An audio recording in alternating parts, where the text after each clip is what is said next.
Okay, and I believe we are live. Welcome, Comet Nation, to the first ever virtual State of the Schools address. I'm just quickly going to introduce myself. My name is Cody McPherson, and this is Bill Nye, District Treasurer.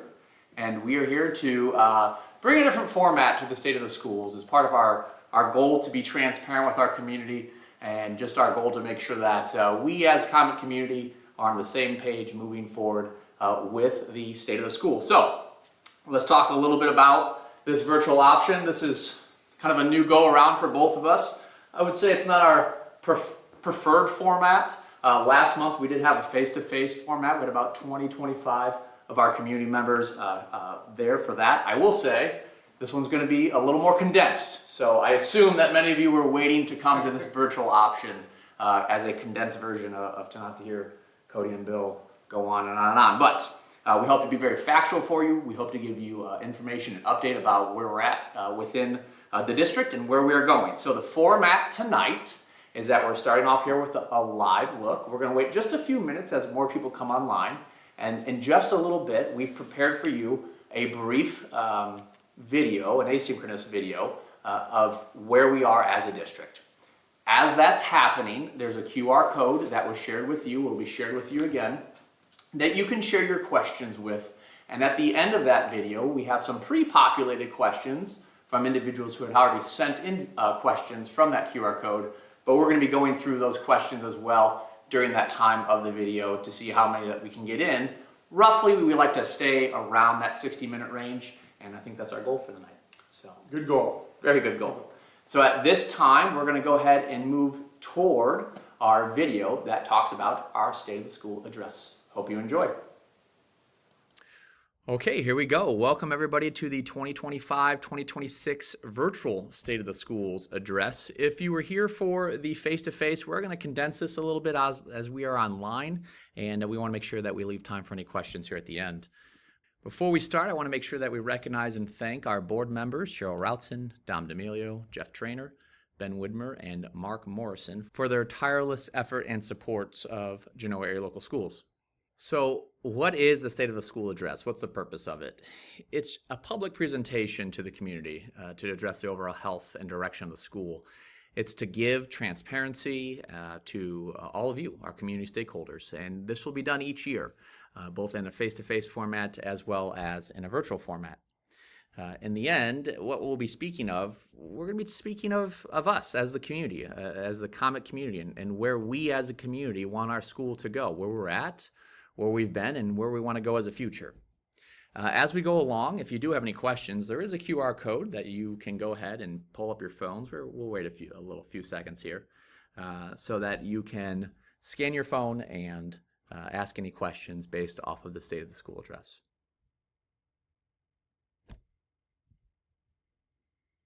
This year's theme is Comet Community, and we're not going to quite do the interaction, but you're going to see Comet Community throughout the presentation, and you're going to see that community both in the past and in the future. The House of the Comets is something that we're going to talk about. We're going to talk about the community as a house itself and what holds up and what supports the house, but let's talk about the residents within the house. Genoa area local schools is a school that was unified back in the 50s and 60s, and currently our high school campus, our high school was built in 1963, and it replaced the old Genoa Clay High School, which was built in 1910, which eventually became the Camper Building. In 1958, and Allen and Clay Township consolidated into what is today Genoa area local schools, and that's where we get Allen Central being built and John E. Bruner Elementary being built as well. Eventually, we have John C. Roberts Middle School being built in 2002, and Genoa Elementary being built in 2011. The communities that make up the House of the Comets are Genoa, Martin, Williston, Clay Center, Curtis, Clay Township, Allen Township, and Yale. If you don't know what Yale is, well, neither did I. One of these maps, we have a few of these maps throughout the district. In the top right-hand corner, just northeast of Williston, is a little community called Yale. That was obviously consolidated as well into, that is, as I was researching, from the 2023 U.S. Census Bureau, what we can see here is that the population in 2023 was just over 8,300 and more than likely falling, as Iowa is currently. Households at 3,100 with an average income of 94,000 per household, and just over 7% of our community serves as veterans. Thank you, veterans, and thank you for your service. So what determines what goes in and out of our Comet community? Is it just the superintendent and treasurer making decisions at the top, or the board making decisions at the top?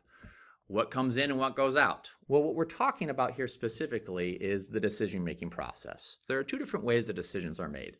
Our choice is local decision-making, where we have our elected officials and our board members come together, utilizing the vision, mission, and core values holders. On the other side, there's also federal and state decisions, and that's also determined by elected officials. And what we get is legislative laws and mandates that come down. We want to live within that vision, mission, and core values because that's what best represents us as a community. This is our decision. This is our choice if we were able to choose. And what you're going to see throughout is that you're going to see decisions that are happening from both sides, both the local decision-making level and the federal state decision-making level. So here we have it, the House of the Comets. The House is built on the mission, and it supports the core values to see the vision through. And the vision is what we want, the mission is the foundation of it, and the core values are what support it all. So let's go ahead and start with the vision. The vision of Genoa is empowering our students to be future ready. It's where we want to go, it's the destination. We want to take Comet kids and make successful Comet adults.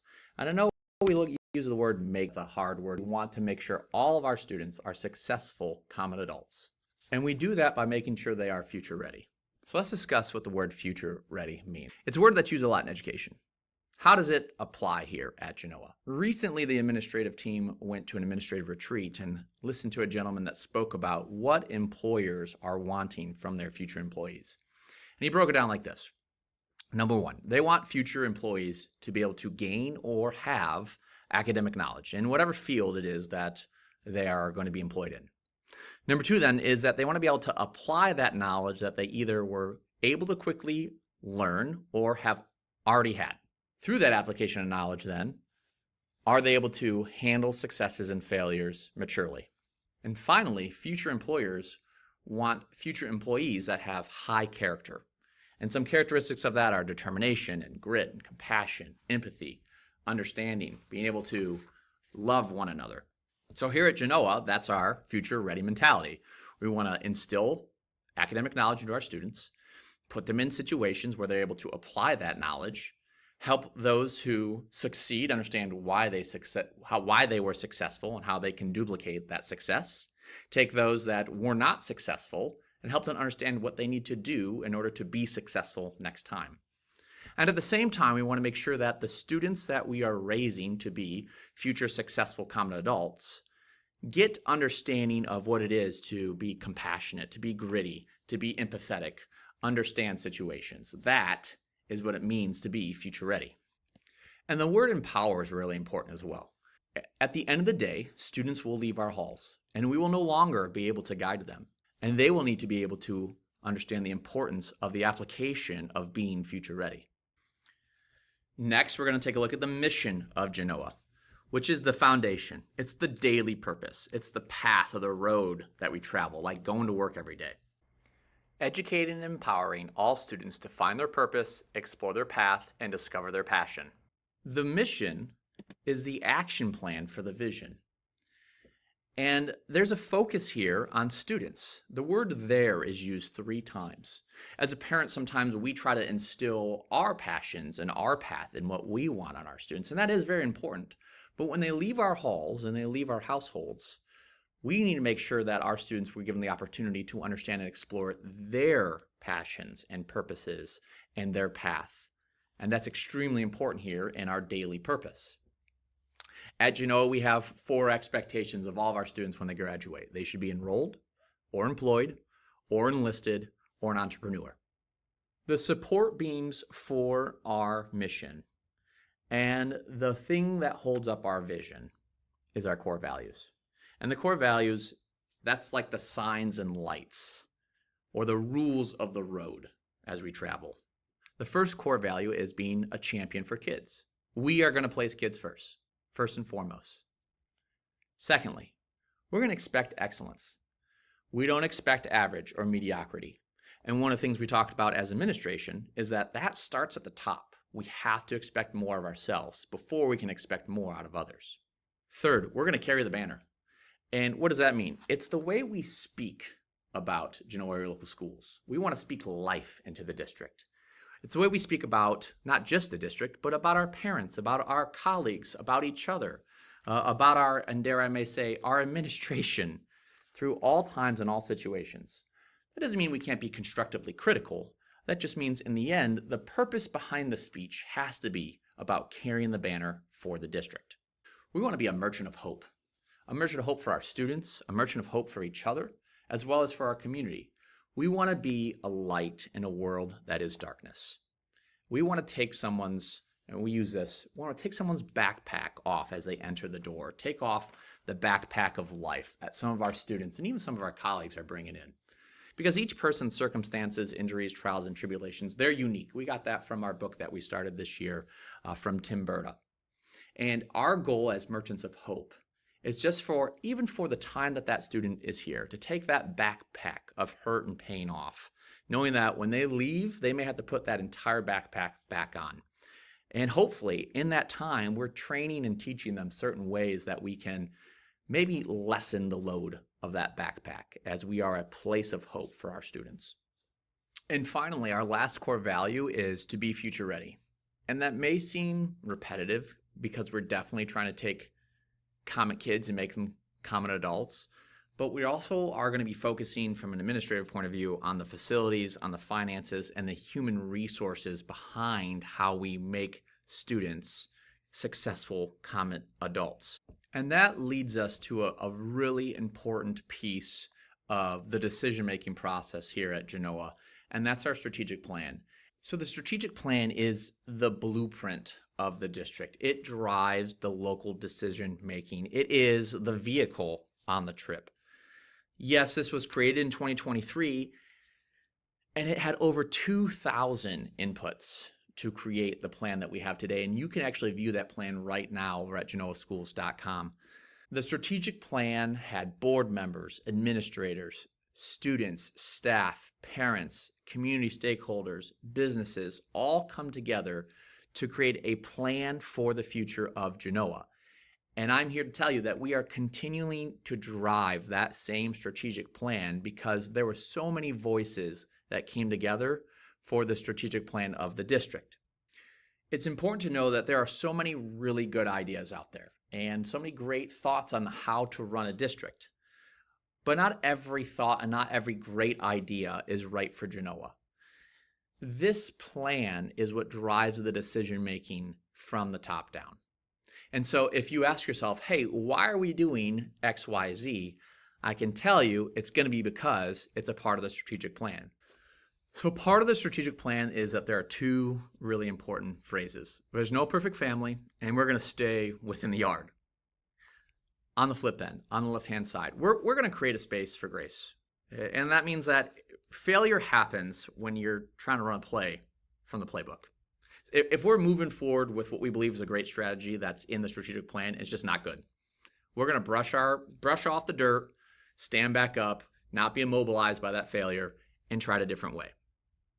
And then on the flip end, we're still limited by time, space, and money. The resources that are Genoa area local schools still apply. Not every yard looks the same. Some of us have 100 acres of land. Some of us are maybe an acre of land. We understand who we are as a district, and we're going to stay within those limits. So we're going to make sure that we focus on the human and capital limited resources here at Genoa. And at the same point, how can we run the plays in the playbook successfully for our students in our community? So I'm going to quickly kind of take us back. Why are we here? Remember, as a Comet community, we determined where we were and where we want to go. And that's defined in the strategic plan. The strategic plan has 5 goals, 19 objectives, and action steps as well for each one of those objectives. We're going to quickly go through our core values, and then we'll give some examples as we move forward. Core value number 1 focuses on being a champion for kids. And we focus in on safety for this core value, looking at safety protocols and procedures, as well as looking at positive and inclusive culture. Over the last few years, we included a new SRO officer, as well as Haley, our support dog. We have updated our emergency plans. We included new safety badges this year, which our staff wear every day. We have continuous and yearly safety drills that involve emergency stakeholders. We have new communication that's going out with our parents. If you didn't know, we have bullet breakthrough glass, night lock systems, and updated cameras. And we have a focus on our positive and inclusive culture, with PBIS training happening throughout the school year as we train our students and staff on acceptable behaviors. We also have anti-bullying initiatives, like this week, the Start With Hello initiative happening in the middle school and high school. Around the buildings and around the district, you'll also see universal signage and verbiage dealing with PBIS. Goal number 2 is to expect excellence, and we focus specifically on academic achievement with these objectives. And what you're going to see here is a back and forth between local decision making as well as state mandates. Last year and into this year, we have new enhanced curriculum offering with a new 612 schedule.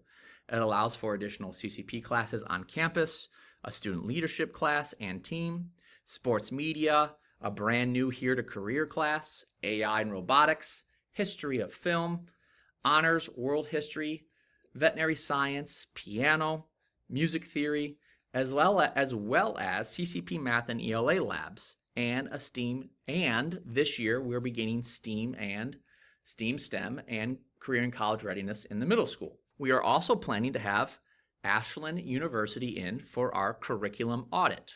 Why are we doing a curriculum audit? Because it's defined that way in the strategic plan. Last year, and beginning officially this year, the Science of Reading mandate came down from the state of Ohio. Due to that, we had spent over $200,000 on new curriculum K-5, with an additional $30,000 to $40,000 for 6 through 12 intervention. This new unfunded mandate will repeat every 5 to 6 years as we are required to keep up with the new curriculum. Some other things that's happening within the academic achievement level is ongoing PD assessment, looking for feedback and input from our internal and external stakeholders.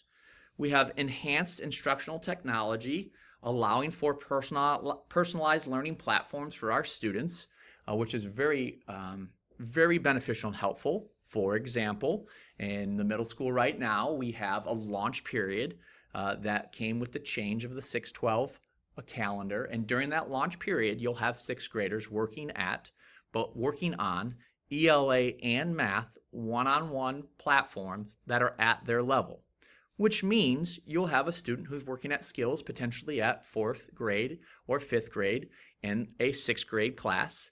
And in that same class, you may have a student that's working on 10th or 11th grade skills. That's a great example of personalized platform. We are also continuously utilizing data to support cross-curricular opportunities and real-world applications, like the From Here to Career class in the high school. This year, we have moved MTSS into the middle school and high school, which is also a state mandate, and we are continuously reviewing and evaluating the available resources for gifted services, as well as with students with disabilities. Looking at last year's OST district result data, we have a goal of 80% or better. We have 2 lines here that describe some really high quality success that occurred last year in testing. And as I tell our staff, testing is not the end all be all. It is one point of data for our students. It is an important piece of data, but not the only piece of data that we take a look at. But we also look at student growth, which is month to month or quarter to quarter. And that also involves emotional, students' well-being, as well as physical data that we see. Looking at the 2 rows, what you'll see is the top row is the percentage for each grade level and group, and the bottom row describes an increase towards the 80%. So last year, which would be the results coming back for this year, we had 10 areas where we hit 80% or higher. and 17 areas that we saw year over year improvement, which is just amazing achievement for our students and our staff. Last week, the state report card came out, and I am proud to present that we were a 4-star district, which means that we exceed state standards, with our high school being a 4.5 out of 5 stars, and our elementary and middle school being 3.5 out of 5 stars. The third goal is carrying the banner. And for the Carry the Banner core value, we're focusing in on the communication and community partnership with internal and external stakeholders. I don't want to get too deep into this, but for example, it's why we have the new phone app that connects to our website. We want to have a clear, consistent message to our community with frequent updates. And I feel like we've been doing a decent job of that over the years. And this is going to streamline that for our parents and our community to go to one place in order to be able to get information from and to the district. Part of this objective is to create a plan to communicate opportunities for our parents and staff, to engage them more in the process here at the district. Some examples this year of carrying the banner would be the Comet Community Kickoff Night that we had this year. Would be, as we talked about, the Genoa Area Local Schools app in your pocket, as well as the State of the School and virtual State of the School address. Our next goal is being a merchant of hope, and we focused on the culture, climate, and wellness of the district. As stated earlier, we have SRO Mark Nye with Haley, his support dog. We have a grant through North Point ESC for a district social worker. Inside our buildings is an outside counseling agency called National Youth Advocate Program. We have multiple opportunities for TNT one-on-one mentoring, as well as Staff and Student Appreciation Day, guest speakers, and utilizing community resources like Ottawa County Children First Coalition for wraparound services. So when you see random pictures of the high school running around campus on the first day, you can say, why are we doing these things? It's their strategic plan. When we have a meet and greet with our community of our new staff here at Genoa, that's the strategic plan.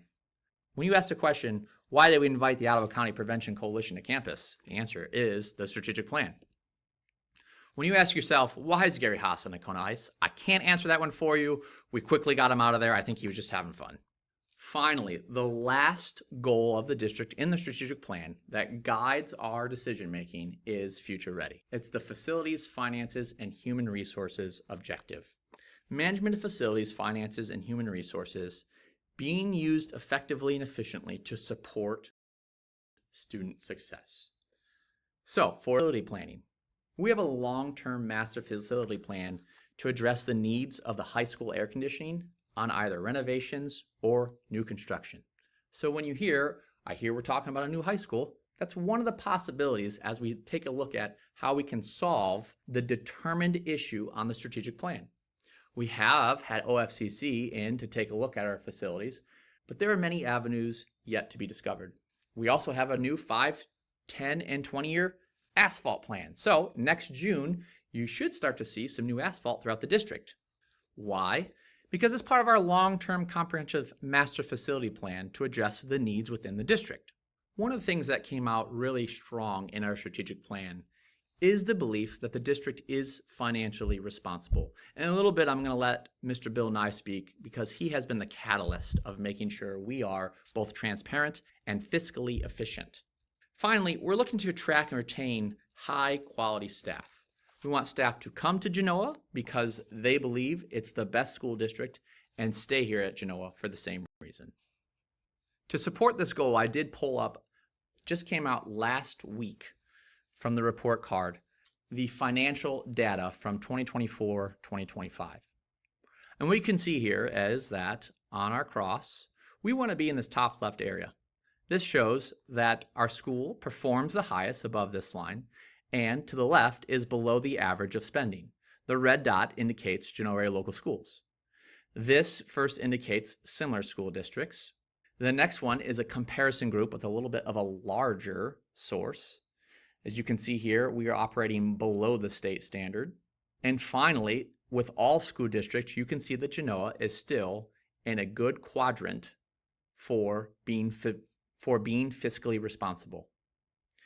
Coming on over here to the other side here, we can see that the local funding of the school is at 43%, and the state funding is at 44%. We have less than 5% of federal funding, and this other amount is for fees and grants by the district. I'm now going to provide some factual levy information for the renewal substitute emergency levy that will be on the ballot in November. In November of 2025, Genoa local schools will be placing on for the third time a renewal substitute levy. The levy is a substitute of a substitute and would continue to generate $1.23 million in revenue for the school. This levy was originally passed in May of 2015 as an emergency levy and renewed as a substitute emergency levy in November of 2019. This is the last attempt allowed for the school to renew this levy. If the levy does not pass, there will be a reduction of $650,000, roughly, beginning in January 2026, and $1.23 million reduction July 1st through June 30th next year. $1.23 million equates to roughly 8% of the overall school budget. There have been 27 attempted renewals. 25 of the renewals have passed, and 2 of them have failed, with a passage rate of 93%. What is a renewal substitute emergency levy? A substitute emergency levy is a renewal levy that continues to collect current taxes from current taxpayers at the original renewal rate from May of 2015. Additional revenue is collected on new real property construction without increasing the existing property owner's tax obligation. What will the language be like on the ballot and why? Resolution of necessity for the substitution of a substitute tax levy. And the reason why is that language is mandated by the state of Ohio per Ohio Revised Code. As a reminder, this renewal is a substitute of a substitute levy. For a more detailed update, we're going to go ahead and give it to Genoa Local Schools Treasurer, Mr. Bill Nye. On Tuesday, November 4th, the district will have a substitute emergency property tax levy renewal on the ballot. This emergency property tax levy renewal was first passed in 2015 and raises approximately 8% of the district's general fund budget. The cost of the levy to the taxpayer is approximately $151 for each $100,000 of county appraised property value. The funds from this tax levy are used for a multitude of items, such as special education expenses, staffing salaries, utilities, transportation fuel, and other operating expenses such as building and grounds general maintenance costs.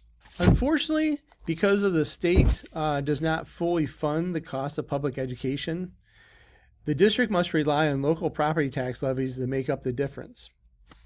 Fortunately, due to House Bill 920, which was enacted in 1976, limits the growth as property values increase, and it reduces the tax rate so the total amount of money collected by the taxing entity remains relatively stable.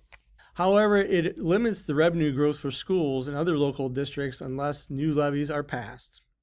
This next slide shows the interaction of district revenues and expenses over time. Over the course of just a decade, you can see that expenses increase with inflation just like it does with a residence, while revenue stays relatively stagnant due to House Bill 920 and only increases with successful levy passages. This slide shows we are in fiscal year 26. As you can tell, our revenues are exceeding our expenses at this point. But once we get out closer to fiscal year 28 and 29, expenses will outpace revenue and deficit spending will start occurring. As noted on our 5-year forecast, you can see under the current year contribution loss line down at the bottom in red, fiscal year 28 and fiscal year 29 show deficit spending occurring. On this unofficial 5-year forecast alternate, this forecast assumes the substitute levy that's on the November ballot not be renewed. Therefore, deficit spending would then start in fiscal year 27 instead of fiscal year 28. I call this our district's funding roller coaster effect. Our district is heading towards the crest of the roller coaster and would start a downward slope at the end of fiscal year 27 towards deficit spending. However, that downward slope would occur earlier without the passage of the levy renewal in November, which this slide shows. Uncertainty with the district's largest revenue streams, which is real estate taxes and state foundation funding, weigh heavily on the district's long-term financial outlook. The district's forecast shows positive annual cash balances throughout the forecast. However, deficit spending is still set to occur in the last 2 years. Whether the district can rely upon the state's biennial budgets for meaningful future additional financial support is uncertain. The district will likely remain dependent on the local community for additional financial support every 6 to 10 years.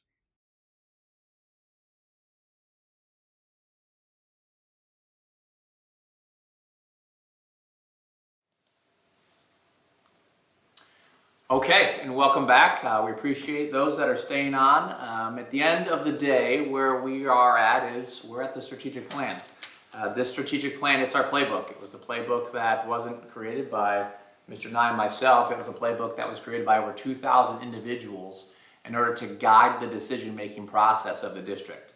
And so when we go to and cut to some of these questions, we're going to answer those questions by whether or not those are in this playbook. And so that's, I think, what we're going to be to. So we're going to go ahead and pull up some of the pre-populated questions. And the first one, I believe, is SRO.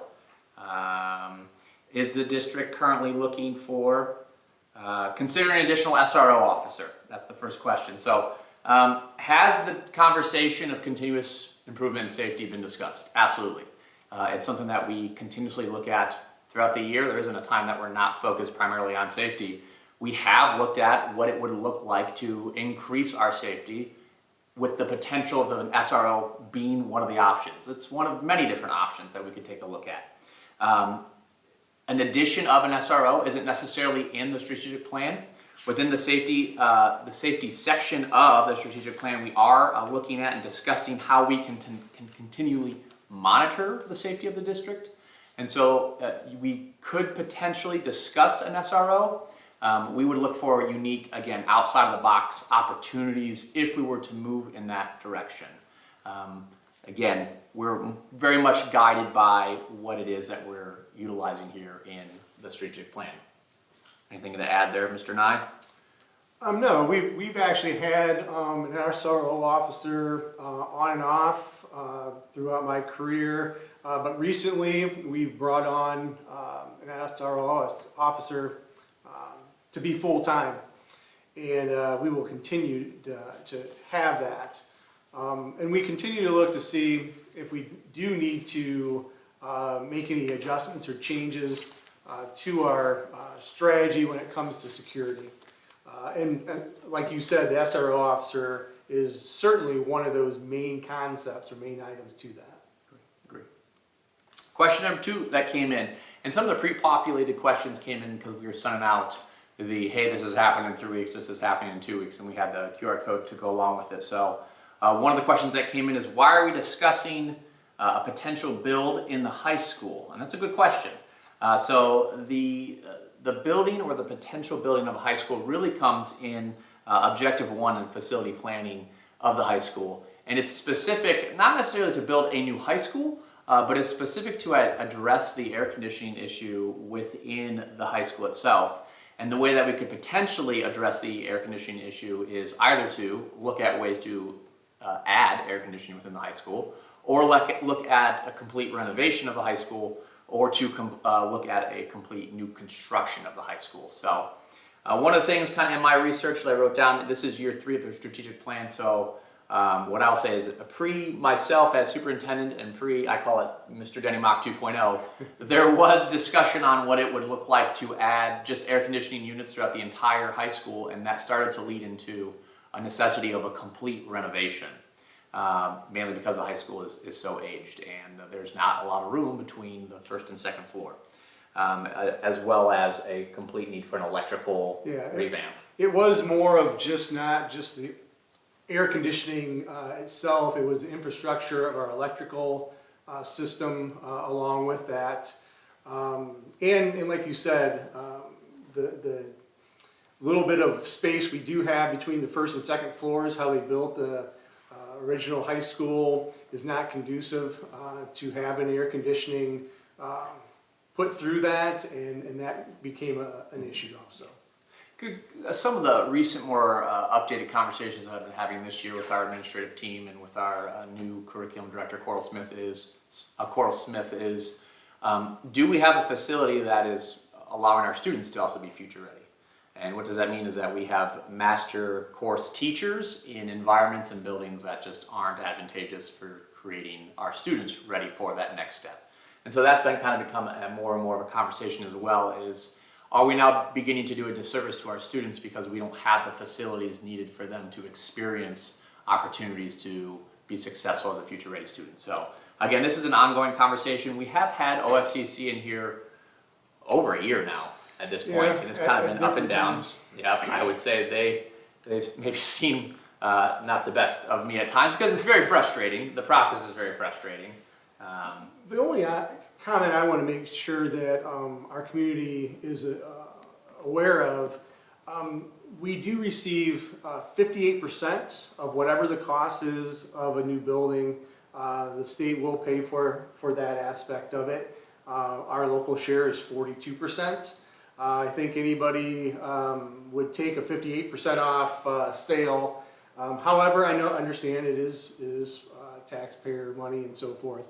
But it'd be well worth looking into and continue to look into for the community itself. And kind of to go back how we ended, we're doing all these things within two spectrums. Number one, understanding the yard that we live in, and also making sure we have a space for grace so that if we hit this avenue and we just hit a dead wall, we're not going to be paralyzed by what we find, but we're going to begin to explore different options. So we're really in the exploratory phase of that. No decisions have been made. We're just in discussions with a lot of different entities to see where we could go, or where we can't go next. Next question, I think this one's going to be for you, Mr. Nye. Why does the ballot language say that it is a substitute and not a renewal if it's really a renewal? Well, I think this is the biggest question I received, not just recently, but even before this. Unfortunately, the specific ballot language is required by the Ohio Revised Code and the Ohio Secretary of State. It's nothing that the district can change. We cannot change the language. It is set for us. So unfortunately, when they do say substitute, and we would love it to say renewal, that is just not part of the language. However, substitute does equal or equate to a renewal of a levy. And that's what we do have coming up in November. It will say technically substitute, but it is a renewal of levy, first passed in 2015. And I think this goes hand in hand with that question is, why is it called an emergency, and is this a new tax? Yeah, it is not a new tax, obviously. The emergency levy was one of the levy choices that the district could make back in 2015. It is called an emergency due to the fact it is just a choice that we were hedging towards district concerns financially, and one of the options is what's called an emergency levy. That's just what one of the options we had to choose back in 2015. Thank you. I think we can kind of both handle this one. What has the administration done to reach out to legislation in regards to state funding and advocating for the district in general? And I can tell you that's maybe something that, as I have taken over this job, I wasn't expecting as much of the politician aspect of the job that we're seeing right now. So Where was I? Tom, I do think that we're going blank a little on the screen. No, we're good. Perfect. So we've reached out quite a bit to our local legislators. So, Teresa Gavarone and Josh Williams. We have met Teresa in a couple different formats, in group formats. We have an open invite out to her right now to come onto the campus. We had Mr. Josh Williams come onto campus where Bill and I met with him for over 2.5 hours and just discussed how Genoa is very different than any of the districts that he represents. we don't look like any other districts. We don't operate like the other districts. And I think that there potential a lot of common understanding between how we operate and how he wants school districts to operate. But there was still a gap of now what? With the state percentage being lowered more and more, and a larger amount of taxpayer dollars being pushed onto our local, that's creating quite a burden for our community. And what is the plan? And I can't say that we left there with a good feeling about a future plan that's coming, but we at least were able to speak, I will say, peacefully together and make sure that we both understood each other's sides and where we're coming from, find some commonality, find some differences and disagreement, but did so in a way that I felt like was respectful to both parties, and we're looking to continue to work with them. You took it right out of my mouth. I was going to say the interaction we did have was very respectful. We had our disagreements, but we agreed to basically disagree on a few things. But all in all, I think it was a good 2.5 hour discussion to understand a little bit of how the legislator thinks and looks at things, and he saw from us our views. Mm-hmm. And like I said, I thought it was a good thing to have, or a good thing to do. Never in my time as treasurer would I think I'd be interacting as much as I have with legislators.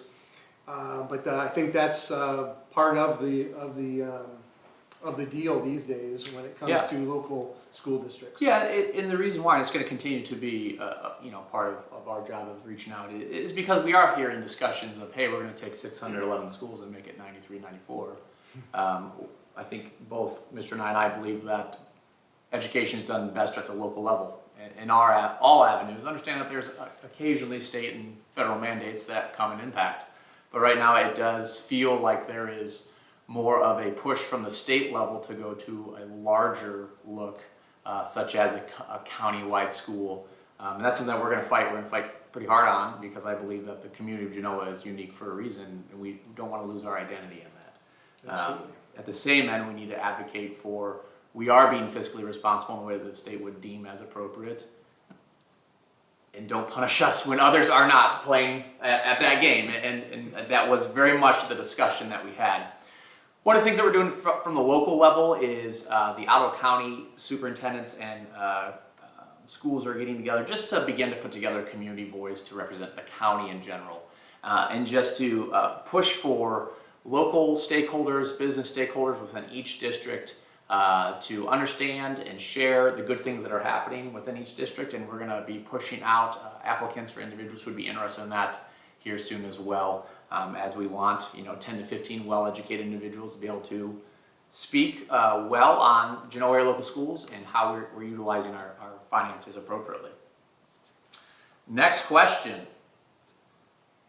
What is the biggest needs of the district today? Man, that's a loaded question. That's a loaded question. That it is. I'm going to answer it in two ways, and then I'm going to let you answer it in a couple different ways too. So I think there are two biggest needs right now from a staffing point of view are bus drivers. So if you want to drive a bus, give us a call. We have full-time positions open, as well as we have aides. We have aide positions that are open right now as well.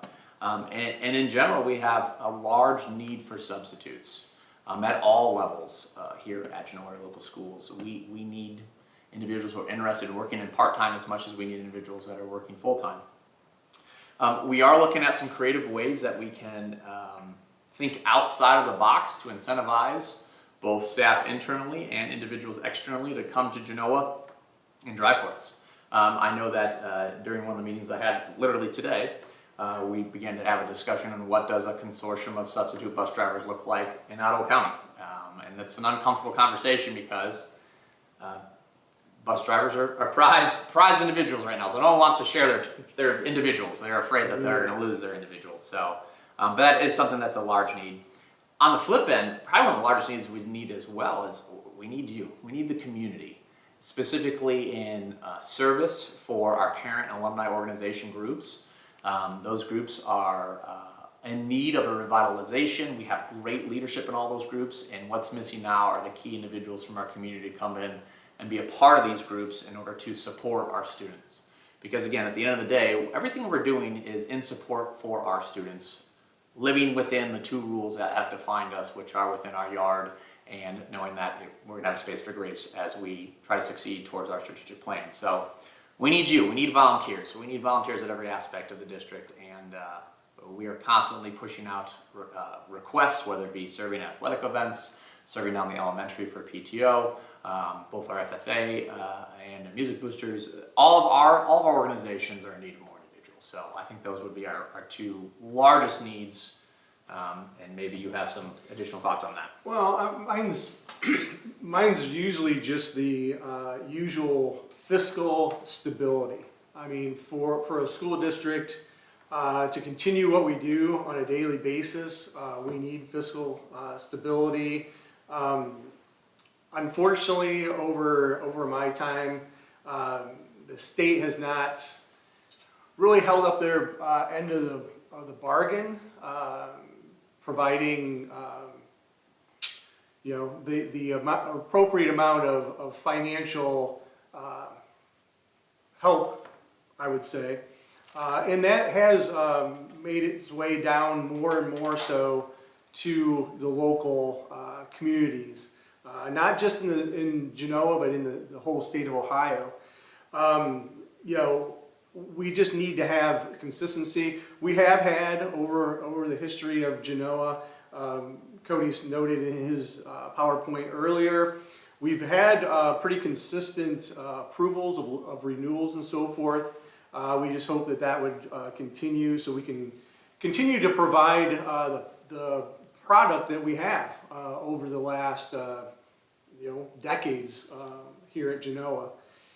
So fiscal stability and consistency are really, I know they're general terms, but really that's what we need to continue to have. And like we talked before, we've spoken to our legislators. If you look at the Comet Communicator, I put in a couple articles lately. Both of my articles lately have that contact information for Senator Gavarone and also House Williams. So if you would like to contact them and just discuss things with them, you can do so just like us. That would probably help our community also.